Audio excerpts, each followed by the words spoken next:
오늘 우리에게 주시는 하나님의 말씀은 마태복음 4장 5절에서 11절까지의 말씀입니다. 제가 가지고 있는 성경은 신약성경 4페이지입니다. 마태복음 4장 5절에서 11절까지의 말씀을 함께 교독하시겠습니다. 제가 먼저 읽겠습니다. 하나님의 말씀입니다. 이에 마귀가 예수를 거룩한 성으로 데려다가 성전 꼭대기에 세우고 이르되 내가 만일 하나님의 아들이거든 뛰어내리라. 기록되었으되 그가 너를 사자들을 명하시리니 그들이 손으로 너를 받들어 발이 돌에 부딪히지 않게 하리로다 하였느니라. 예수께서 이르시되 또 기록되었으되 주 너희 하나님을 시험하지 말라 하였느니라 하시니 마귀가 또 그를 데리고 지극히 높은 산으로 가서 천하만국과 그 영광을 보여 이르되 만일 내게 엎드려 경배하면 이 모든 것을 내게 주리라. 이에 예수께서 사탄아 물러가라. 기록되었으되 주 너의 하나님께 경배하고 다만 그를 섬기라 하였느니라. 11절 함께 읽겠습니다. 이에 마귀는 예수를 떠나고 천사들이 나와서 수종되니라. 아멘. 오늘은 우리 6.25 발발 74주년이자 사랑의 교회는 복음적 평화 통일을 주일로 지키고 있습니다. 1년에 몇 차례만 우리 강단 위에 국기, 우리 태극기와 또 우리 교회 깃발 2개가 나와 있습니다. 여러분과 저는 두 나라 백성입니다. 첫째는 하나님 나라 백성이고 그 다음에는 대한민국 백성입니다. 맞습니까? 하나님 나라 백성으로서는 우리가 어떻게 하면 하나님을 더 기쁘시게 하고 하나님께 영광을 올려드릴 것인가, 이것이 키이고, 또 대한민국 백성으로서는 우리가 이 말씀을 받은 사명자로, 예수님의 온전한 제자로 시대 앞에서 어떻게 주신 사명을 잘 감당할 수 있을 것인가, 이것이 키인데, 오늘 예수님은 누구신가 14번째 이 말씀, 시험 들지 말고 뭐 하라고요? 예배하라. 이 마음, 이 말씀을 가지고 여러분들이 말씀이 여러분들에게 잘 씨앗이 떨어지게 하시고, 말씀의 씨앗이 더 발아되고 또 싹이 나고 또 꽃이 피고 열매가 맺어지는 그런 축복이 있기를 간절히 바랍니다. 지난주에 이어서 오늘 마태복음 4장의 본문을 가지고 계속 To be continued, 계속 이어서 말씀을 하는데, 지난주를 2번에 걸쳐서 처음은 광야에서 육신의 시험을 배고픔으로 시험하게 하시고, 그 다음 예루살렘 성전 꼭대기에서 뛰어내릴 그렇게 시험하고, 오늘 이제 세 번째 핵심인데, 오늘 이 세 번째 시험을 여러분들이 잘 확인하고 또 승리하면 여러분의 가정도 또 우리 민족도 이 시대도 하나님 앞에 쓰임받고 하나님 주신 은혜를 체험할 수가 있습니다. 오늘 핵심은 예배에 관한 것입니다. 10절에 오늘 사탄의 시험하고 그랬을 때 10절에 오늘 요절인데 뭐라고 나와 있습니까? 시작. 사탄아 물러가라. 기록되었으되 주 너희 하나님께 경배하고 다만 그를 섬기라 하였느니라. 아멘. 신구에게 보면 경배란 말은 예배와 연결되어 있을 뿐만 아니라 섬긴다 할 때도 여호수아가 너희는 너희 택할 자를 택하라. 나는 나와 우리 집은 여호와를 뭐 하겠노라? 섬기겠노라. 섬긴다는 말이 예배와 그대로 직결되어 있습니다. 나와 내 집은 예배하겠느니라, 이런 뜻으로 나와 있습니다. 자, 포인트는 우리가 시험 들 때마다 예수님은 먼저는 기록된 하나님의 말씀으로 승리를 했습니다. 뭐로 승리했다고요? 기록된 하나님의 말씀으로. 그러니까 저와 여러분이 마귀를 대적한다 그랬을 때에, 마귀와의 영적 전쟁을 감당한다 그랬을 때 뭘로 승리할까요? 우리가 무슨 능력이 있어가지고 무슨 불을 받아가지고 그럴 수도 있지만, 진짜 우리가 한결같이 꾸준하게 승리하는 비결은 기록된 하나님의 말씀을 순종하는 것입니다. 야고보서 4장 7절에 뭐라고 나와 있냐, 이런 말씀이 나와 있습니다. 뭐라고 나와 있냐면, 하나님 앞에서 시작. 그런즉 너희는 하나님께 복종할지어다. 마귀를 대적하라. 그리하면 너희를 피하리라. 아멘.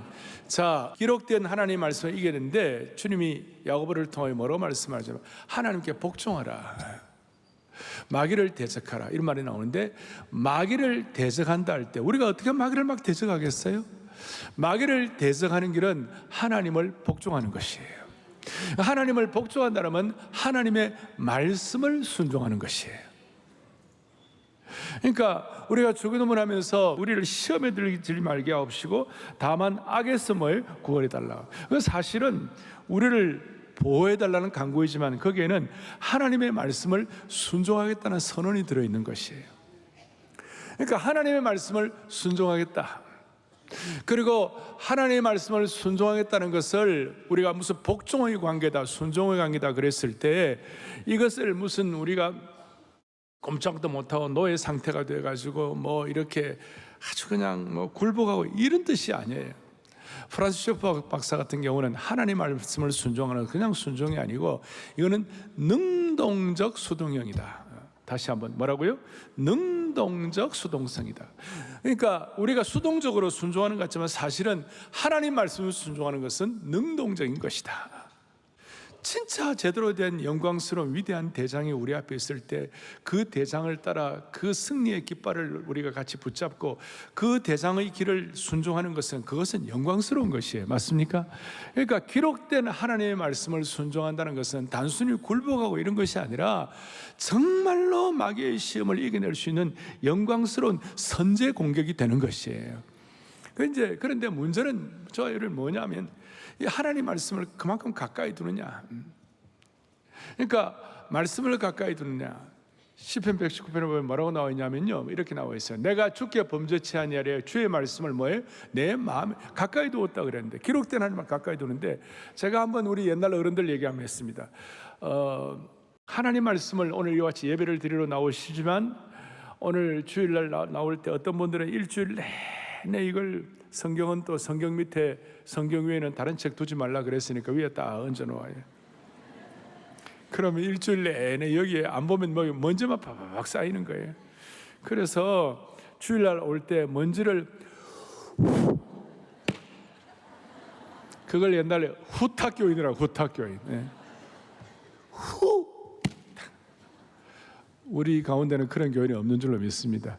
그런데 문제는 요새는 전부 다 휴대폰 안에다가 성경을 갖고 다니니까 요새는 후딱 교인이 아니라 주일 예배 와가지고 그때 말씀을 꺼내니까 그거는 후딱 교인이에요. 후딱 교인.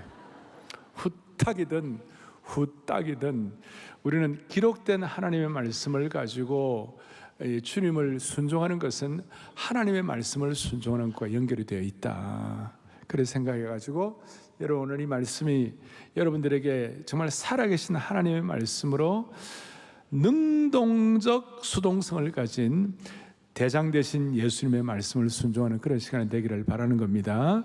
그리고 다 이거 이제 승리하고 나니까 11절에 뭐라고 나와 있냐면 다 같이요. 이에 마귀는 예수를 떠나고 아멘. 기진맥진한 예수님의 몸을 붙들어 일으켜드리고 천사들이 인성으로 굶주리신 예수님을 하늘과 땅의 신령한 양식으로 채워주신 원기를 회복시켜주신 아버지 하나님을 찬양하는 것입니다.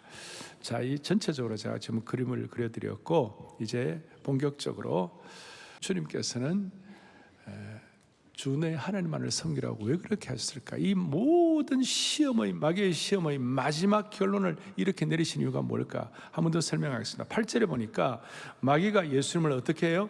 지극히 높은 산으로 가서 천하만국과 그 영광을 보여주고, 근데 이걸 멀리서 보여줬어요. 멀리서. 이렇게 멀리서 보여준 이유가 뭐냐면 그 멀리 보니까 거기에 로마 제국의 찬란한 문화가 있고 아테네에 멋있는 신전이 있고 예루살렘 성전의 영광스러운 모습과 헤롯의 금빛 도움들이 있었어요. 휘황찬란한 매력 있는 것들을 보여줬어요. 그런데 많은 것들이 세상 것들은 멀리서 보면 다 멋있어요. 그런데 가까이 가보면 실망하는 것이에요. 그러고 난 다음에 이제 중요한데 9절에 만일 내게 엎드려 경배하면, 이게 얼마나 간교하고 교묘한 시험인지 모릅니다. 만일 내게 엎드려 경배하면, 이 내용은 이것입니다. 사탄의 마지막 시험은 예배에 대한 시험이었어요. 누구를 경배하느냐? 누구를 예배하느냐? 만을 엎드려 내게 경배하면. 예수님께서 인간의 대표로 받으신 마지막 시험인데 이런 뜻이에요. 인간은 누구나 예외 없이 예배하는 자로 지음받았어요. 하나님을 예배하지 않으면 다른 무엇인가를 예배하게 되어 있어요. 예수님께서는 단호하게 사탄아 물러가라. 그래서 여러분, 인류의 역사에서 예배의 문제는 항상 갈등 구조였어요. 자, 보세요. 하나님께서 아담을 창조하시고 아담과 교제를 통하여 아담과 하와가 하나님 예배하게 되어 있어요. 그런데 그 불순종해가지고 예배가 파괴되기 시작했습니다. 그런데 마지막 요한계시록 22장의 마지막에 온 백성과 방언과 족속이 하나님을 예배하는 거예요. 그러니까 알파가 예배로 시작하고 오메가가 예배로 마치는 것이에요. 그러니까 이걸 알고 사탄은 인간이 예배하는 자로 지어졌다는 것을, 이걸 자기를 예배하게 만드는, 아니면 다른 걸로 대체해가지고 예배하도록 그렇게 교묘하게 난리를 치는 거예요. 그러니까 인간의 역사는 예배에서 시작해서 예배로 끝나게 되는데, 인류 역사에서 예배의 문제는 항상 갈등 구조가 있었어요. 아담이 에덴 동산에 쫓겨나고 난 다음에 예배 전쟁으로 드디어 살인이 일어나게 됩니다. 하나님께서 가인의 예배를 받아주시지 않고 아벨의 예배를 받아주시니까 가인이 동생을 살인해버린 것입니다. 그리고 노아는 방주에서 구원받고 나서 한 첫 번째 행동이 하나님께 예배하는 것이었습니다. 그래서 구원받은 하나님의 백성들은 하나님을 예배하게 되어 있는 것이에요. 아브라함이 사명을 받고 난 다음에, 너는 축복의 근원이 되라 사명받고 난 다음에 제일 먼저 한 것이 하나님 앞에 제단을 쌓은 것입니다. 예배하는 존재가 된 것입니다. 여러분, 출애굽기 할 때에 왜 하나님께서 출애굽을 시켰는가 얘기했을 때, 이스라엘 백성들이 그 애굽 땅에서 이방신을 섬기는 아주 힘든 그런 상황 가운데서 하나님께서 뭐 육신적으로는 힘들지만 진짜 영적으로는 더 힘드니까 저 이스라엘 백성들을 참된 예배자로 만들어야 되겠으니 이 백성을 광야로 나오게 하라, 저들이 나를 섬기게 하라. 하나님을 섬긴다는 말이 예배라는 말과 동일하다는 것이에요. 말씀한 대로 여호수아가 뭐라고 말했습니까? 너희 백성들이 택할 자를 택하라. 나는 나와 우리 집은 여호와를 예배하고 섬기겠노라. 예수님의 탄생 스토리도 예배로 시작했습니다. 천사와 동방박사와 목자와 시몬과 안나가 예수님께 예배하고 경배한 것입니다. 예배가 인류 역사의 시작이요 마지막이요 알파와 오메가라고 말할 수가 있는 겁니다. 자, 우리는 이런 의미에서 이제 삶의 현장에서 오늘 지난주 이번 주에 걸쳐서 예수님의 시험을 거치면서 예수님이 오늘은 우리의 참 예배자이시고 또 참 예배자를 만드시는 예수님이신 줄 믿으셔야 되시는 것이에요. 그러면 이런 뜻입니다. 저와 여러분이, 우리 교우들이 성숙했다는 걸 뭘로 표현합니까? 사랑의 교회 입장에서는 성숙한다고 그랬을 때 우리가 예수님의 온전한 제자로 주님을 더 닮아가는 것. 그 다음에 우리가 또 주님을 닮아가고 난 다음에 다른 영혼들에게 복음을 전하는 것, 가치 있고 귀한 일이에요. 그런데 이 모든 것들이 주님을 닮아가고 다른 사람에게 복음을 전하는 것이, 이것은 궁극이 아니에요. 이거는 과정이고 이거는 이 일들을 통해 무상되는 것이에요. 궁극의 목적은 뭐냐면 우리 인생은 이런 일들을 통하여 하나님을 참으로 예배하는 자가 되어야 되는 것이에요. 우리 선교 사람들이 가끔 와서 선교지에 제일 중요한 것이, 선교의 목표가 뭐냐? 선교지에 영혼 구원하고 복음 전도하고 다 하는 것이지만 결국은 그 선교지가 하나님을 예배하는 땅으로 바뀌어야만 되는 것이고, 그 선교지의 백성이 하나님을 예배하는 자가 되어야 한다는 것이에요. 오늘 우리는 6.25 발발 74주년, 이 남북의 문제를 얘기할 때 뭐 여러 가지 해석을 합니다만, 남북의 문제의 가장 심각한 것은 뭐냐? 이 예배의 문제예요. 북한이, 공산주의가 이제 이북을 점령하고 난 다음에 제일 먼저 한 것이 뭐냐면 교회를 파괴했습니다.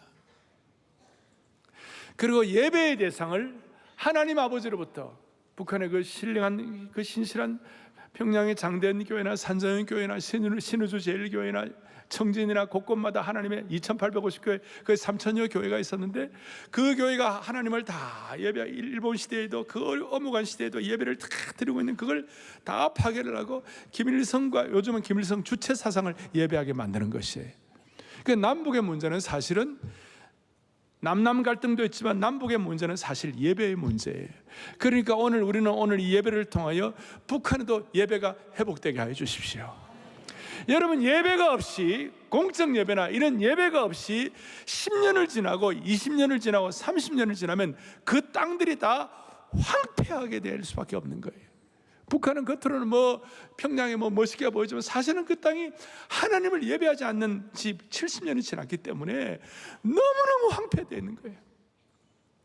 그러니까 오늘 이 말씀을 통하여 주님, 북쪽에도 하나님을 예배하는 곳이 될 수 있도록 변화시켜 주옵소서. 그리고 저와 여러분에게 주시는 영적 성숙의 장에 있어서 진짜 우리의 성숙의 궁극은 하나님을 참되게 예배하는 것인 줄로 믿습니다. 그럼 우리는 어떻게 하나님을 참되게 예배할 수가 있는가? 첫째는 예외 없이 여러분들의 마음을 참된 마음으로 하나님을 예배해야 한다는 것이에요. 마음이 참된 예배를 드려야만 한다는 것입니다. 이사야가 고백한 대로 이 백성이 입술로는 존중한다고 하지만 마음은 다 떠나 있다고 그랬어요. 마태복음 15장 8절 9절에 보니까 오늘 예수님께서 이사야의 말씀을 그대로 인용했는데 8절 9절을 같이 보겠습니다. 이 백성이 입술로는 나를 공경하되 9절에 다 함께 사람이 계명으로 교훈을 삼아 가르치니 나를 헛되이 경배하는도다 하였느니라 하시고, 자, 주님을 참되게 예배하고 경배를 해야 되는데 마음이 떠나 있는 거예요. 참된 마음이 참된 예배를 드려야 되는 것이. 그래서 참된 예배는 마음을 드리는 것이고 입술이 아니라 마음으로 주님을 집중하는 것인데, 그러니까 오늘도 이 예배를 드리면서 오늘 우리 회중 찬송했잖아요. 우리의 예배를 받아주시옵소서. 오늘 찬송을 하는데 여러분들의 마음을 같이 실어가지고, 제가 미국 칼빈 신학교 다닐 때 거기에 모토 중에 하나가 My heart I offer you to Lord promptly and sincerely. 지금 즉시 내 마음을 주께 드립니다. 지금 즉시. 우리가 우리의 마음을 어떻게 주님께 예배 드릴 것인가? 우리의 참된 마음으로 어떻게 예배를 드릴 것인가? 우리의 마음이 날마다 거룩한 기대감을 가지고 나와야 하는 것이에요. 그래서 늘 말씀드리지만 예배는 예배 드리기 전에 결정되는 거예요. 마음이 거룩한 기대감을 가지고 예배를 드려야만 하는 것이에요. 마음이 매주일마다 새 마음으로 새로운 기대감으로 간절히 예배를 드려야 하는 거예요. 이런 차원에서 토요일 저녁과 주일 아침이 정말 중요한 것입니다. 우리가 미리미리 마음으로 기대하고 준비해야 하기 때문에 그렇습니다. 토요일 밤 잠들기 전에 마음과 뜻과 정성을 다해 기대하면서 준비해야 되는 거예요. 주일날 일어나 오셔가지고 오늘도 창조의 아버지 찬양할 때, 또 웨이메이커 찬양할 때에 우리의 마음이 거룩한 기대감으로 터질 듯 해야 되는 것이. 이런 마음으로 예배를 잘 드릴 때마다 시편 29편 2절에 뭐라고 말씀하고 있는가? 너희가 거룩한 옷을 입고 여호와께 예배할지어다. 우리가 새로운 옷을 입을 때는 아무런 감정 없이 새로운 옷을 입는 사람이 없어요. 새로운 옷을 입을 때 뭔가 기대감을 가지고 옷을 입는 거예요. 우리가 예배에 올 때마다 거룩한 옷, 거룩한 새 옷을 입고 예배를 드리기 위하여 매주일 나올 때마다 새로운 거룩한 기대감을 가지고 나온다는 것은 거룩한 옷을 입고 나오는 것 똑같아요. 우리가 각양의 다른 스타일의 옷을 입고 나오지만 내면으로는 모두가 다 심령의 새로운 거룩한 새 옷을 입고 참여하는 것이에요. 그래서 주일마다 멋있는 옷이 아니라 마음의 새로운 옷을 입고 단장하는 그런 축복이 있기를 원하는 것이에요. 여러분과 제가 사는 길은 매주일마다 거룩한 새 옷을 입고 새 마음을 가지고 기대감을 가지고 마음으로 예배를 드려야만 하는 거예요. 매일마다. 그리고 이렇게 마음을 드리는 이런 여러분들과 저의 모습이 우리 가족들에게, 사랑하는 영가족들이나 우리 가족들에게, 우리 자녀들에게 그대로 전파되고, 그래서 저는 수많은 신앙의 위인들, 신앙에 소중하게 쓰임받았던 분들, 제가 그분들의 삶과 선기를 읽는 가운데 많은 경우 공통점이 하나 있는데, 그것이 뭐냐면 부모님이 정말 기대감을 가지고 예배를 준비한다는 거예요. 주일날 아침에 3km, 4km 옛날에 부모님과 함께 걸어가면서 너 오늘 예배를 어떻게 준비하고 걸어가니? 오늘 공동체 예배를 드릴 때 너는 어떤 기대를 갖고 가니? 그리고 예배를 마치고 난 다음에는 돌아오면서 너 오늘 말씀을 듣고 어떤 은혜를 받고 어떤 생각을 했니? 마치 우리 교회 지금 주일 1부, 2부, 3부, 4부, 특별히 2부, 3부 예배 같은 경우는 주일날 가족들이 같이 나와가지고 같이 예배를 드리고 그 다음에 같이 식사를 하면서 자녀들과 함께 대화를 하는데, 오늘 너는 예배를 통하여 무슨 은혜를 받았니? 이런 내용을 나누는 그것을 통하여 삶의 수많은 난관과 질곡과 고통을 이겨냈다는 것이에요.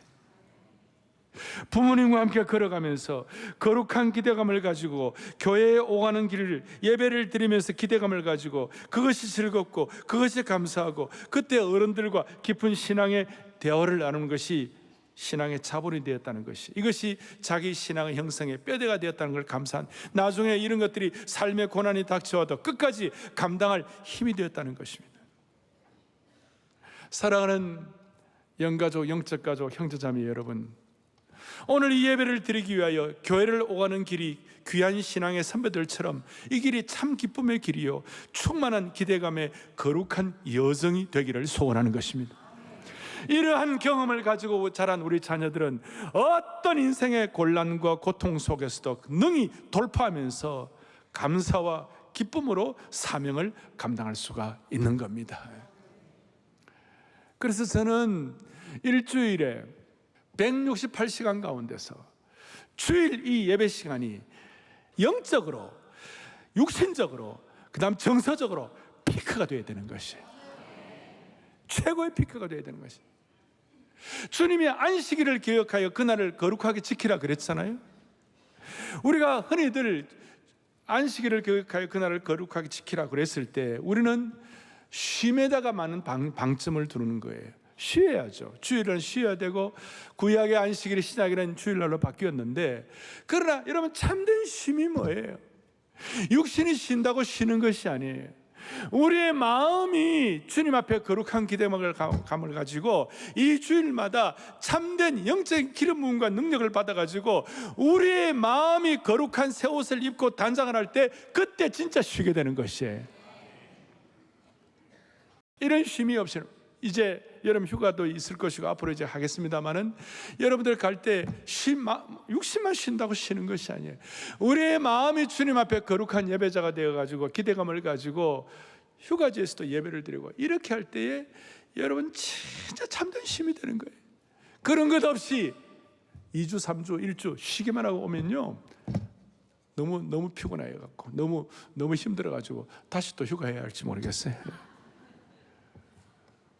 오늘 첫 번째는 우리의 마음이 거룩한 기대감을 가지고 예배를 드려야 할 것이다. 두 번째로는 오늘 더 중요한 겁니다. 혼자가 아니라 함께 예배를 드려야만 하는 것이에요. 우리는 지금 예수님의 광야의 시에서 마지막 부분, 어떻게 하면 근본적으로 확실하게 승리할 수 있을 것인가?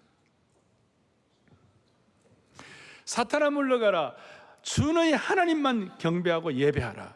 다시요, 궁극적인 승리의 핵심은 우리가 참된 예배자가 되어야 하는 것인데, 마음으로 예배를 드릴 뿐만 아니라 함께 예배를 드려야만 하는 것이에요.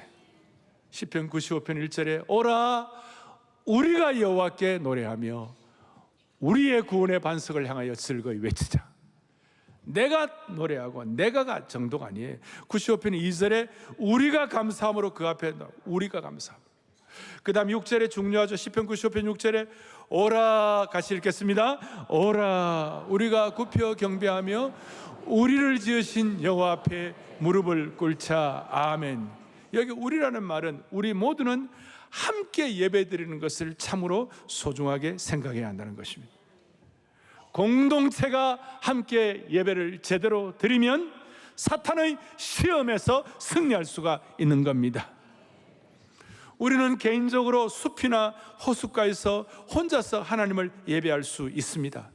또 개인적인 하나님과의 인격적인 교제를 소중하게 생각합니다. 그리고 큐티하면서 홀로 하나님께 예배할 수 있습니다.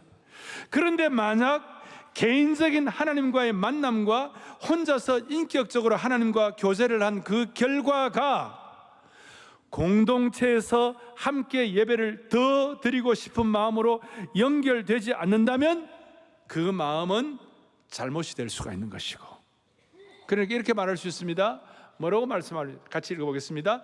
개인적인 하나님과의 만남과 혼자서 인격적인 교제를 하는 결과가 공동체에서 함께 예배를 드리고 싶은 소중한 마음으로 연결되지 않으면 크게 잘못된 것이다.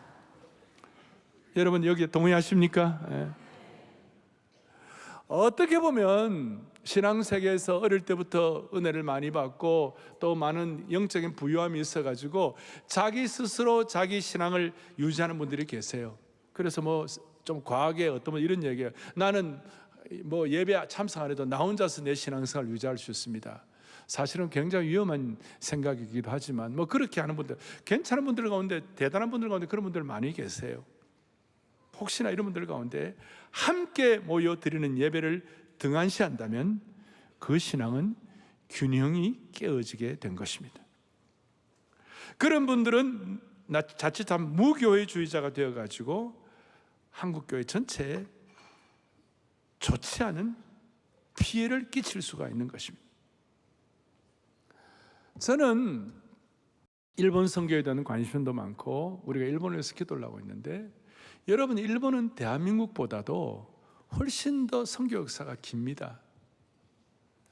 그런데 왜 일본 교회가 저렇게 1%도 채 되지 않는 약한 그런 일본 교회가 되었을까? 몇 주 전에 우리 토비세 그 일본에서 오신 목사님 얘기 들으셨잖아요. 일본에는 2대 사상적인 2대 목사님이 있다고. 하나는 내촌감삼, 우찌무라 간조. 너무 훌륭한 분이고, 저는 그분의 로마서 주석을 읽으면 이야, 어떻게 이렇게 대단하실 수 있나 이렇게 할 수 있는데, 그 일본이 이제 사상적으로 그렇게 하다 보니까 어떤 일이 벌어지는가? 무교회주의자들이 많이 나온 거예요. 혼자 신앙은 너무 좋은데 내촌감삼 우찌무라 간조. 그 다음에 또 그러니까 무교회주의. 또 한 분은 하천풍운이라고 가가와 도요이코라고 해서 사회적으로 섬기고 구제하고 어려운 사람 돕고 하는 소위 사회복음. 이래 하다 보니까 무슨 일이 벌어지느냐, 함께 예배드리는 공동체 예배에 대한 인식이 많이 약하고 되어가지고 일본 교회는 힘을 잃어버려 지금 1억이 넘는 인구 가운데 구원받아야 할 수많은 영혼들이 지난 100년, 200년 동안 함께 모여드리는 공동체 예배를 등한시한 그 결과 일본 교회가 약해진 것이에요. 개인적으로는 훌륭합니다. 제가 우찌무라 간조나 가가와 도이코를 제가 존중합니다. 그러나 함께 드리는 예배에 대한 인식은 약한 것이었습니다. 아마 이런 무교회주의를 따라가다 보면 한국 교회는 엄청난 어려움에 봉착하게 될 것입니다. 이런 마음을 갖고서는요, 한국 교회는 남북 문제를 해결하지 못하고 남남 문제를 해결하지 못하고, 그래서 결국 남남 문제나 남북 문제는 예배의 문제가 해결되어야 하는 것이에요. 예배 전쟁에서 승리해야 하는 것이에요. 여러분, 개인 예배의 불신은 늘 사그라질 수가 있는 것입니다. 장작이 하나만 있으면 금방 타버리고 식어버리게 되는 것입니다. 그런데 공동체 예배에 나오면 개인 예배의 불씨가 더 활활 타오를 줄 믿는 것입니다. 소멸된 불씨가 살아나는 것입니다. 그래서 개인 예배의 불씨를 가지고 모여 공동체 예배의 불기둥이 되어야 생활 예배에서 승리할 수가 있는 것이. 한국은 지금 코로나 이후에 온라인 예배 이런 것들을 통하여 예배 불씨는 살아있지만 불씨가 활활 타오르지 못해가지고 가나안 교회가 뭔지 알죠? 거꾸로 안나가 교회. 가나안 교회, 안나가 교회 교우들이 많이 이렇게 이렇게 뭐라고 그럴까요? 생성이 되었습니다. 이 문제를 어떻게 해결할 것인가? 제가 2년을 참고 있다가 오늘 말씀을 드리는 겁니다. 우리가 함께 드리는 예배를 통하여 다시 한번 예배의 불씨가 회복되기를 원하는 것입니다. 코로나의 강을 건너면서 수많은 가나안 교회 성도들이, 안나가 교회 성도들이, 꺼져가는 불씨들이 다시 한번 현장에서 활활 타오를 수 있도록 은혜를 주시기를 바라는 것입니다. 우리가 함께 예배할 때, 공적 예배를 드릴 때 우리 혼자서는 할 수 없는 은혜를 하나님이 축복해 주시는 것입니다. 우리가 함께 찬양할 때, 함께 기도하고 죄를 고백할 때, 함께 나누고 묵상할 때, 함께 헌신할 때에, 함께 교제할 때, 함께 우리 믿음을 재확인할 때, 그럴 때에 우리의 믿음이 더 강화되고 우리의 소망이 힘을 얻게 되고 우리의 사랑이 새롭게 되는 것입니다. 함께 예배할 때에 믿음과 소망과 사랑을 재확인할 수 있습니다. 이것은 공동체 안에서 얻을 수 있는 것입니다. 함께 예배할 때 무엇보다도 사탄과의 시험에서 승리할 수가 있는 것입니다. 자주 말씀드리지만 성령 충만은 함께 전심으로 기도하고 공동체가 예배할 때 나타나는 중요한 현상 중에 하나입니다. 개인적으로도 성령 충만 받을 수 있습니다. 그런데 함께 기도하고 함께 나아갈 때 성령 충만의 기름 부으심이 더 강하게 나타나게 되는 겁니다. 큐티를 통하여 개인적으로 예배할 수 있지만 공동체에 함께 드리는 예배와 반드시 연결되어야만 합니다. 오늘은 다시요, 복음적 평화통일 주일입니다. 피 흘림 없는 복음적 평화통일을 제가 영적 슬로건으로 삼고 지금까지 기도해 왔습니다. 40년 전부터 복음적 평화통일을 기도해 왔고 10여 년 전부터 복음적 평화통일을 하되 피 흘림이 없어야 되겠구나, 피 흘림이 없는 복음적 평화통일을 가지고 기도를 해왔습니다. 그런데 여러분, 여기서 하나 좀 더 깊이 예민하게 살펴봐야 할 것, 다시 한번 제가 정리해 드리는 것은 6.25 동족 전쟁은 이념 전쟁이었지만, 공산주의와 민주주의, 자본주의의 전쟁이었지만 사실 그것을 구름 위에, 저 영적인 구름 위에 역사적 상선에서 보게 되면, 저 위에서 내려다 보게 되면 이 6.25 동족 전쟁은 이념 전쟁 정도가 아니라 이것은 영적 전쟁이었어요. 특별히 어떤 영적 전쟁이었는가? 예배 전쟁이었어요. 우선 사탄이 북한 지역의 공산주의를 통하여 교회들을 말살하면서 평양의 산정현교회, 장대현교회, 신의주 제일교회, 이런 교회들 아까 말씀한 대로 전부 다 파괴시키고 예배를 못 드리게 했습니다. 제가 이북에 몇 번 가봤지만 제가 신의주 쪽 지나가는데 보니까 옛날 교회야. 그 교회가 뭐로 쓰임받느냐? 그 농업 창고로 쓰임받고 있더라. 교회에 예배를 드리지 못하는 거예요. 대신 인간 김일성에게 예배를 하도록, 그리고 남한까지 침공해서 예배를 드리는 모든 교회를 핍박하고 목사님들을 죽이고 동족 전쟁을 일으켜서라도, 동족을 죽여서라도 예배를 드리지 못하게 하는 것이니까 이것은 동족 전쟁 정도가 아니라 영적 전쟁이요, 예배 전쟁이었다. 창세기부터 요한계시록까지 나타나는 수많은 예배의 과정 가운데 지금도 주체 사상을 예배하고, 지금도 지하에서는 지하교회가 하나님을 예배하고, 사탄이 공산당에 탈을 쓰고 한반도에서 온전한 예배가 사라지도록 하는 작전이었어요. 그런데 목숨 걸고 예배를 지키겠다는 우리 신앙의 선배들 때문에 오늘 한국이 이만한 은혜를 받은 것이에요. 북한에서 내려오신 피난민들 가운데 많은 분들이 크리스찬들이었고, 그분들이 예배를 드리는 것을 막게 하니까 예배를 드려야 되겠다고 생각하고 내만 내려와가지고 영락교회를 세우고 충현교회를 세우고 성도교회를 세우고 내수동교회를 세우고 이런 한국에 내려와가지고, 남한에 내려와가지고 예배를 드려야 되겠다고. 그래서 오늘 우리는 6.25 전쟁의 본질의 문제를 어떻게 해결해야 할 것인가? 하나님을 참되게 예배하는 것, 참된 마음으로 예배하는 것, 함께 예배를 드림으로 말미암아 사탄의 괴계를 이겨낼 때에 진정한 복음적 평화 통일이 오리라고 믿는 것입니다. 그래서 복음적 평화 통일이라는 말은 오늘 국기를 다 해놨습니다마는 남북이 참되게 예배하게 하여 주시옵소서. 그리고 이 예배야말로 사탄의 모든 궁극적인 세력을 무너뜨리는 것인 줄로 믿습니다.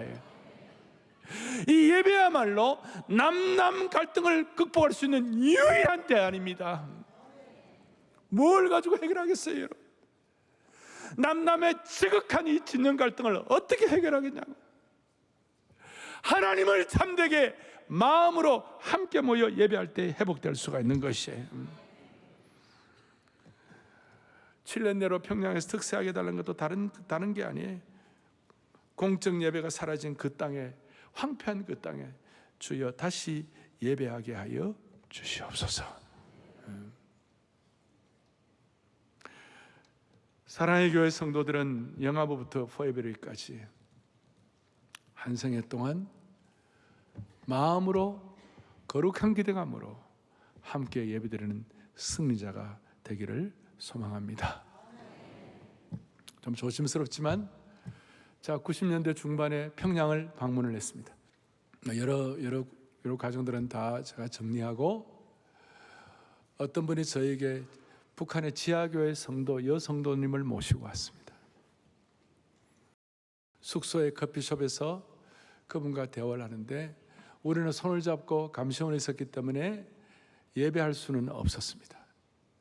근데 그분이 평양 산정교회 조기철 목사님 교회의 성도였습니다. 그때 그 당시에 90년대 중반에 80쯤 되신 할머니셨습니다. 키가 자그마하시고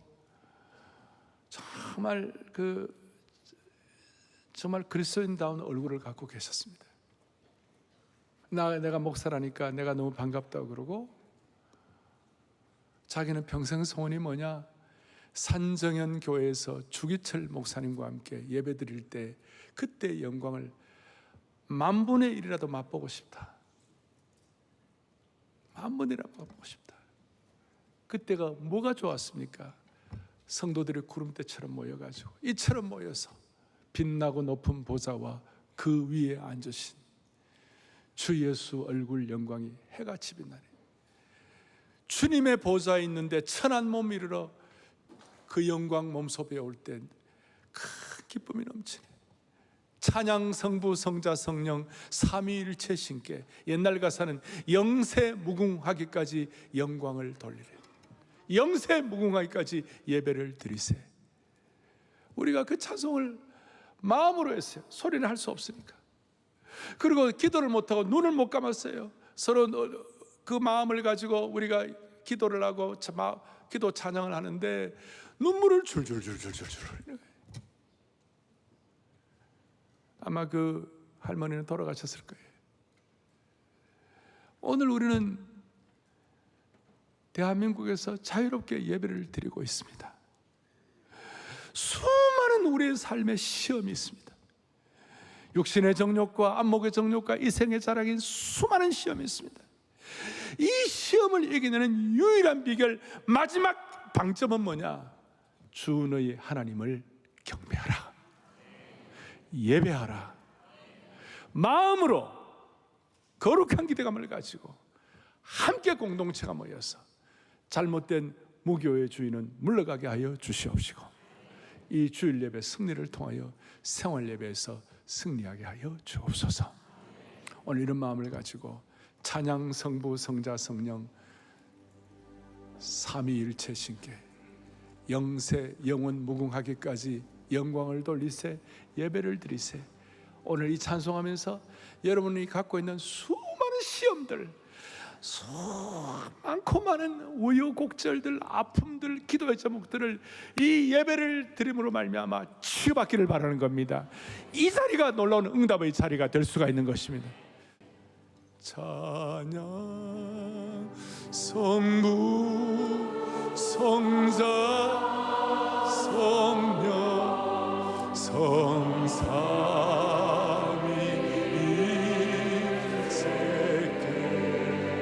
영원 무궁하기까지 영원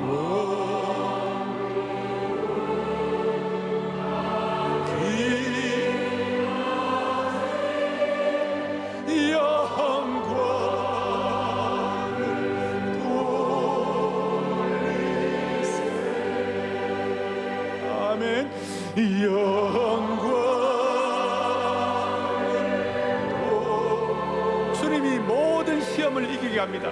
영원 무궁하기까지 예배를 드리세. 영원 무궁. 여러분의 가정과 여러분의 남은 생애가 대한민국이 예배를 드리세.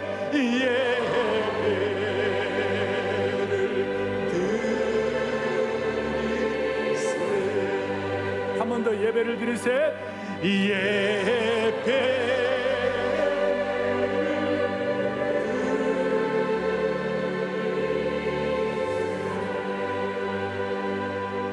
아멘. 가슴에 손을 잡겠습니다. 하나님 아버지, 오늘도 터질 듯한 마음으로 예배를 기대하고 나온 주의 권속들 아무도 그냥 돌려보내지 말아 주시옵시고, 모두가 다 말씀을 순종하며 마귀의 심장을 공경하며 승리하는 평생이 되게 하여 주시기를 원하옵나이다.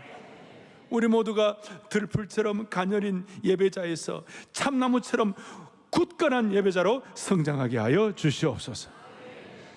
온라인 예배로 꺼져버린 불씨들이 있다면 현장 예배에 공동체 예배에 함께 나와 다시 불이 붙게 하여 주시옵시고, 사랑의 교회뿐만 아니라 대한민국 교회가 예배 전쟁에서 승리하게 하여 주셔서 피 흘림이 없는 복음적 평화 통일의 그날을 속히 경험하게 하여 주시옵시고, 7년 내에 평양에서 예배드리게 하여 주시옵시고, 그 고난의 강을 돌파한 북한의 10만 명의 선교사들을 파송하여 세계 선교를 마무리하는 이민족 되게 하여 주시옵소서.